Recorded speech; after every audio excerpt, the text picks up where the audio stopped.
Assalamualaikum warahmatullahi wabarakatuh. Salam sejahtera buat kita semua.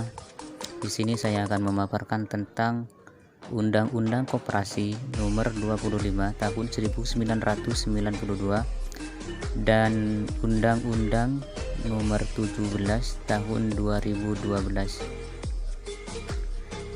Perbedaannya adalah pengertian koperasi di Undang-Undang Nomor 25 Tahun 1992 adalah koperasi sebagai badan usaha dan badan hukum yang beranggotakan orang. Sementara pengertian koperasi pada Undang-Undang Nomor 17 Tahun 2012, koperasi sebagai badan hukum yang didirikan oleh orang atau perseorangan. Yang nomor 2 yaitu dari segi konsistensian kata. Undang-Undang Nomor 25 Tahun 1992 dari segi konsistensian kata terjadi ketidakkonsistenan kata dalam Undang-Undang Nomor 25 Tahun 1992, tidak hanya menguraikan pengertian koperasi sebagai badan usaha tetapi pula sebagai badan hukum. Sementara pada Undang-Undang Nomor 17 Tahun 2012 dari segi konsistensian kata terjadi hal yang berlawanan, yakni adanya konsistensian kata yang digunakan untuk mendeskripsikan pengertian koperasi, yakni menggunakan kata badan hukum. Selanjutnya dari segi kejelasan modal koperasi. Undang-Undang Nomor 25 Tahun 1992 tidak menguraikan hal yang jelas mengenai komposisi modal yang dimiliki koperasi. Sedangkan Undang-Undang Nomor 17 Tahun 2012 lebih menguraikan lebih jelas komposisi modal yang dimiliki koperasi. Selanjutnya yaitu dari segi prinsip koperasi.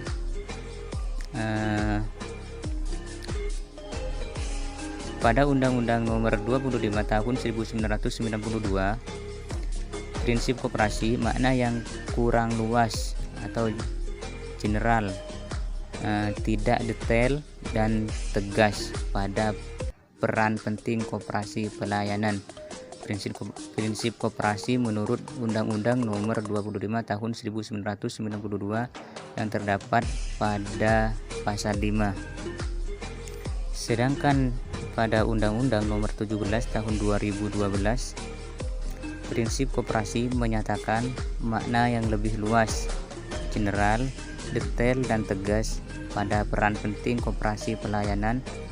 Prinsip koperasi menurut Undang-Undang Nomor 17 Tahun 2012 terdapat pada pasal 6.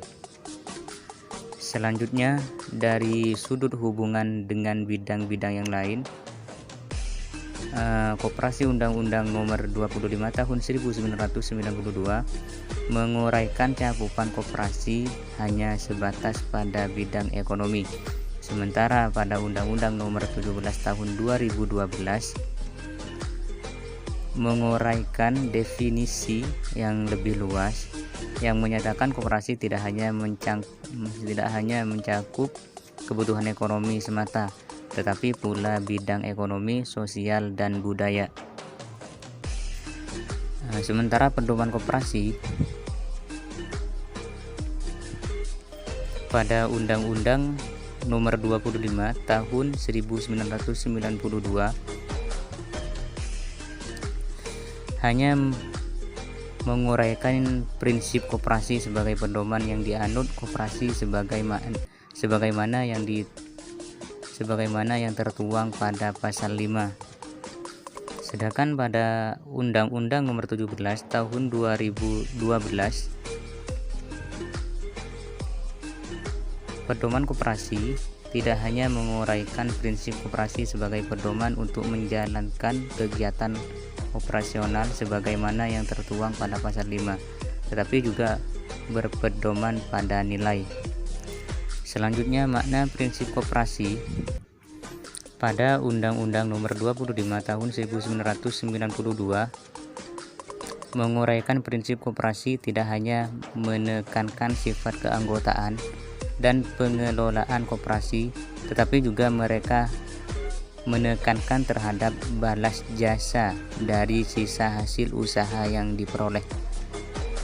Sementara pada Undang-Undang Nomor 17 Tahun 2012, makna dari prinsip koperasi lebih menekankan pada pelayanan prima sebagai prinsip koperasi dan merevisi penekanan balas jasa dari sisa hasil usaha yang diperoleh, karena hal ini dianggap bukan sebagai prinsip koperasi yang menekankan makna pelayanan. Selanjutnya, yang terakhir adalah dari penguraian asas koperasi. Pada Undang-Undang Nomor 25 Tahun 1992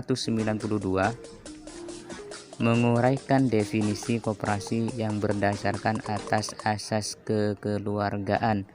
Sementara pada Undang-Undang Nomor 17 Tahun 2012 penguraian asas koperasi tidak menggunakan definisi koperasi yang berdasarkan atas asas kekeluargaan.